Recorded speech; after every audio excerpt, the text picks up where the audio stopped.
on the train and you will go off the borders. And it's nostalgic one, you know. People do not use train a lot.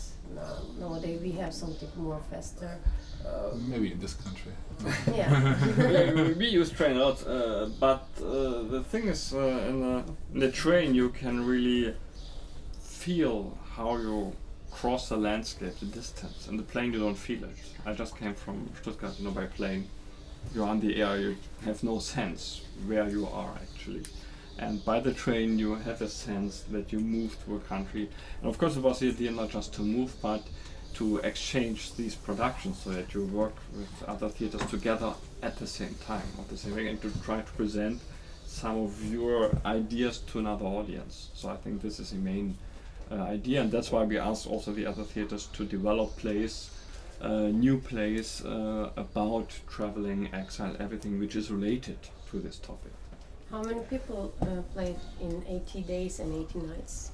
7 performers on stage. So, And if you ask how we feel, at the moment we feel quite excited. Last week we felt quite stressed because we had to finish our production at the main station in Ankara, and then we had our premiere last Friday.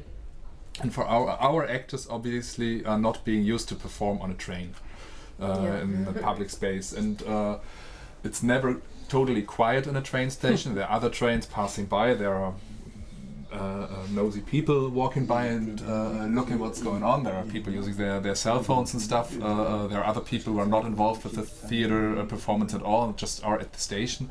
So for our actors it was quite a shock to perform at the station for the first time, but now I think they got used to it and they even start to have fun with it. And I think this will increase over the next couple of weeks. And of course it's exciting to be on a train, because like the whole idea of a society speeding up started like 150 years ago when the first trains were introduced. And you're right, at the moment we're again at such a phase where things are quickening up again, because we're all using planes now, and we are all using cell phones and emails, and everything like happens immediately. And so maybe you're right, using this train, using the Orient-Express, which is like 130 years old, is something nostalgic as well. But then again, in Germany trains are being used a lot, and trains are very, very fast in Germany. So it's not, for us, it was not that unusual to be on a train. And of course it's also exciting to travel from the Asian side of Turkey to Istanbul, to perform on the Asian side of Istanbul. Then the train will set over to the European side of Istanbul, where we will perform. Then we will enter the European Union, Romania. Then we will leave it again when we perform in Serbia. Then we go to Croatia. Then we will enter the European Union again when we go to Slovenia. And this sounds like nothing when you talk about it, but the effect it has on the work you actually do is tremendous, because it's not that easy to move a theater train from outside the EU to inside the EU, outside the EU again, inside the EU. So this is quite an adventure as well.